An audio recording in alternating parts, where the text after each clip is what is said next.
देखिए, अगर किसी व्यक्ति का कोई एक ग्रह खराब है, आप उसका उपाय कर सकते हैं। 2 ग्रह खराब है तो उपाय कर सकते हैं। लेकिन अगर बहुत सारे ग्रह खराब हैं, तो आपको कोई विशेष उपाय की आवश्यकता है और तभी जाकर के कुछ ना कुछ आपके साथ अच्छा हो सकता है। अभी वृश्चिक राशि के जितने भी लोग हैं, उनकी कुंडली में मैं आपको अभी स्क्रीन पे दिखाऊँगा पूरे 9 प्लैनेट्स, पूरे 9 ग्रहों की स्थिति कुछ खराब है। एक भी ग्रह आप ये नहीं कह सकते कि ये मेरे लिए बहुत अच्छा है और यही कारण है इस समय आपके साथ में कई तरह की परेशानियां चल रही होंगी। स्वास्थ्य संबंधी प्रॉब्लम्स हैं, फाइनेंस से जुड़ी समस्याएं आपके साथ हैं, घर परिवार की समस्याएं आपके साथ हैं और कहीं ना कहीं बहुत ज़्यादा स्ट्रेस, टेंशन, एंजाइटी ये इन दिनों आप फील कर रहे होगे। ये केवल एक कुंडली नहीं है, ये आपका पूरा चार्ट है, पूरा भविष्य है, पूरा वर्तमान है और ये पूरा बताता है कि क्या आप सोच रहे हैं, क्या आपके साथ हो रहा है।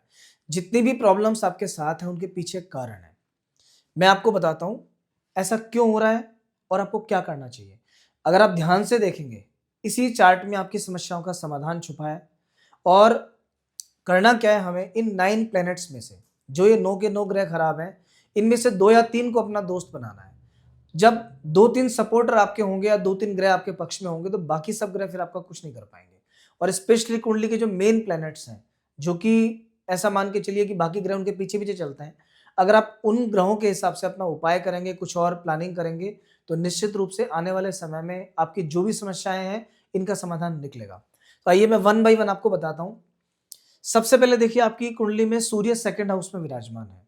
दूसरे घर में सूर्य है, लेकिन शनि की दशम दृष्टि सूर्य पे पड़ती है। जब इस सूर्य पे शनि की दृष्टि पड़ती है, सूर्य अपने आप कमजोर हो जाते हैं क्योंकि शनि की दृष्टि में विष है।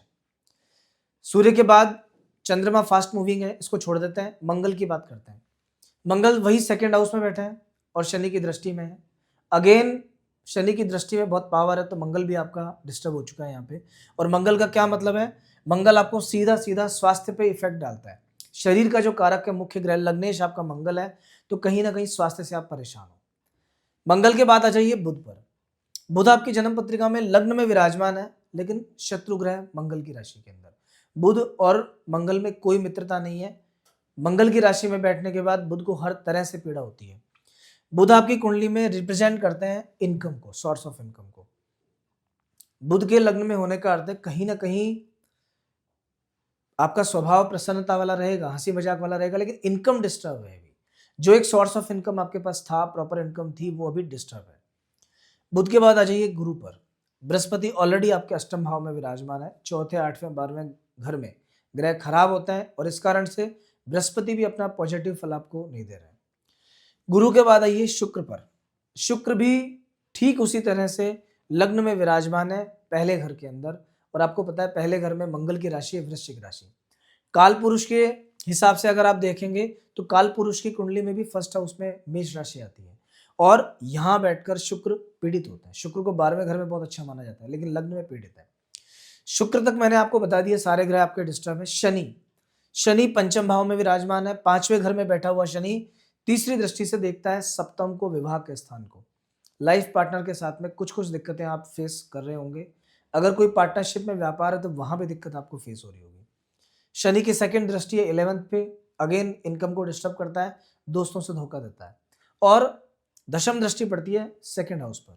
सेकंड हाउस है धन का स्थान, तो पैसा खर्चा भी हो रहा होगा, एक ड्रेनेज सिस्टम चालू है पूरा, जोड़ नहीं पा रहे, बरकत नहीं हो पा रही। देखिए, जो मैं समस्याएं बता रहा हूं, मैं आपको समाधान भी बताऊंगा कि किस तरह से इस परेशानी से आप बाहर आ सकते हैं, क्योंकि जहां समस्या लिखी है वहीं समाधान लिखा है। उपाय ज्योतिष भी एक होती है, लेकिन जरूरी है कि आप किसका उपाय करेंगे। कुछ ग्रह हमेशा अपने पक्ष के होते हैं, कुछ विपक्ष के होते हैं। जो पक्ष वाले प्लैनेट्स अगर आप उनको पकड़ोगे तो आपका पक्ष मजबूत होगा और कहीं ना कहीं बाकी समस्याओं का भी समाधान होगा। राहु की स्थिति की बात करें तो राहु 4th हाउस में और चतुर्थ भाव में राहु पीड़ा कारक होता है। ये परिवार से विरोध देता है। इस समय आपको अपने माता पिता से किसी बात को लेकर के थोड़ी सी अनबन हो सकती है, कहा सुनी हो सकती है, विचार प्रॉपर नहीं मिले, ऐसा पॉसिबल है। और दशम भाव में जो केतु विराजमान है, ये जॉब में फ्लक्चुएशन देता है। इसके कारण या तो जॉब में आप सेटिस्फाइड नहीं हो या जॉब से निकलने का मन आपका कर रहा होगा, कहीं ना कहीं ऐसा होगा। ये केतु की देन है। जैसे नवग्रह होते हैं वैसा आपके साथ होता है, इस चीज को आप प्रैक्टिकली देख सकते हैं। अब बात करता हूं समाधान क्या है।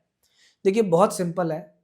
लग्न हमेशा राजा होता है, ग्रहों में सूर्य राजा होता है, लेकिन कुंडली में लग्न राजा होता है। लग्न के अनुसार बाकी चीजें चलेंगी। लग्न का मतलब है आप खुद, या आप सेल्फ हो। लग्नेश आपके मंगल, मंगल के जो मित्र ग्रह हैं उनको आप पकड़ लो, जो आपका सपोर्ट कर सकते हैं। सबसे पहले अगर मंगल को हमें ठीक करना है, अगर हम चाहते हैं कि मंगल हमें नुकसान नहीं पहुंचाए, मंगल शनि की दृष्टि से पीड़ित नहीं हो, तो मंगल को बलि करना पड़ेगा। उसका बहुत सिंपल उपाय है हनुमान जी के मंदिर में चोला चढ़ाना। अगर आप किसी हनुमान जी के मंदिर में सिंदूर चढ़ा देते हो मंगलवार के दिन, जब तक आप सिंदूर चढ़ाते रहोगे मंगल आपको कभी कष्ट नहीं देगा। इतना भी नहीं करना तो कोई भी हनुमान जी के मंदिर में शाम के समय 4 परिक्रमा लगाना चालू कर दो, मंगल आपका 100% नेगेटिव रिजल्ट छोड़ देगा, पॉजिटिव रिजल्ट देना स्टार्ट कर देगा। मंदिर भी नहीं जा सकते आप, तो सिर्फ शाम के समय अपने घर में एक दीपक जलाना हनुमान जी के आगे, और बैठकर संकट मोचन हनुमान अष्टक का कम से कम 2 पाठ आप कर लेना। मंगल और शनि, इन 2 ग्रहों की समस्या आपकी समाप्त हो जाएगी, और ये 2 ग्रह नेगेटिव रिजल्ट छोड़ के पॉजिटिव रिजल्ट देना स्टार्ट कर देंगे आपको। लग्नेश अगर आपका मजबूत है, इसके बाद नेक्स्ट पकड़िए कहीं ना कहीं भाग्य को। भाग्य आपका साथ देना चाहिए, और भाग्य के देवता है चंद्रमा। चंद्रमा की शांति के 2 सबसे सिंपल उपाय हैं। सबसे पहला, प्रतिदिन सुबह उठकर अपनी माता के चरण छूने चाहिए। दूसरा, चंद्रमा की शांति के लिए सफेद रंग की चीजों का दान आप कर सकते हो हर सोमवार, या शिव जी पे जल चढ़ा सकते हो। 3 उपाय मैंने बताए हैं, कोई भी उपाय करना चालू करो, जैसे ही उपाय स्टार्ट होगा नेक्स्ट डे से रिजल्ट मिलना स्टार्ट हो जाएगा। एक बार जब भाग्य साथ है, शरीर साथ है, मन साथ है, बुद्धि साथ है, आप किसी भी कठिनाई से लड़ सकते हैं। तीसरी जो चीज आपको पकड़नी चाहिए वो है बृहस्पति। मंगल के परम सहायक हैं बृहस्पति, देवगुरु भी हैं, अच्छी राय भी देते हैं, सजेशन देते हैं, देवताओं के वैसे भी मंत्री हैं। आपकी कुंडली में पंचमेश है बृहस्पति, अष्टम भाव में विराजमान है। 8वें घर में पीड़ित ग्रह जो बैठा रहता है पीड़ित होता है, लेकिन अगर उसको बलि किया जाए तो वो अपने पक्ष का तो है, फेवरेबल प्लेनेट है।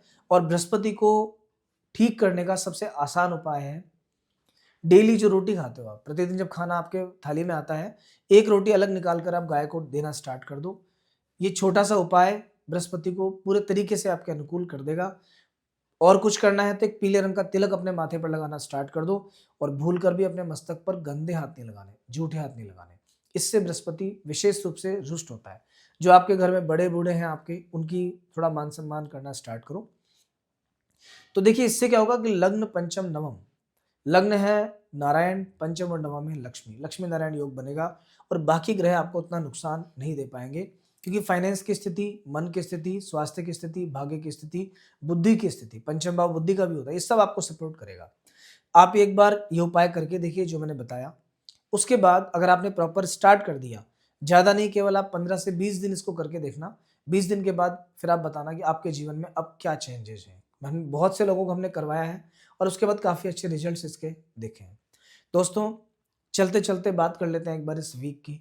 तो देखिए सप्ताह की जो शुरुआत है, क्योंकि शुरुआत में यहाँ चंद्रमा विराजमान रहेंगे 12वें घर में, बहुत अच्छे नहीं है, टेंशन स्ट्रेस रहेगी। 15, 16 2 दिनों के अंदर डिसीजन इफेक्ट होगा, मन परेशान रहेगा, स्वास्थ्य खराब रहेगा। 17, 18 और 19 से 3 दिन आपके लिए बहुत अच्छे हैं, कंपेरेटिवली बेटर है। हालांकि बहुत अच्छा नहीं कहा जा सकता, क्योंकि वृश्चिक राशि में चंद्रमा नीच के होते हैं, लेकिन लग्न में चंद्रमा फिर भी ठीक है, तो आपको उतना परेशान नहीं करेंगे। वीकेंड थोड़ा सा खराब रहेगा, सूर्य चंद्रमा की युति बनेगी, और ये युति अगेन आपको स्ट्रेस देगी, हल्की फुल्की बीमारी दे सकती है। अगर कोई स्किन डिजीज आपको रहती है या कफ एंड कोल्ड है, थोड़ा सा बढ़ा हुआ मिलेगा आपको, ये आप देख सकते हैं। तो दोस्तों, अगली बार फिर मिलेंगे नए राशिफल के साथ में। जो मैंने बताया इंप्लीमेंट करके देखना, फिर आप रिजल्ट्स बताना कैसा लगा। नेक्स्ट मंथ, नेक्स्ट वीक नई वीडियो के साथ। जय श्री राम।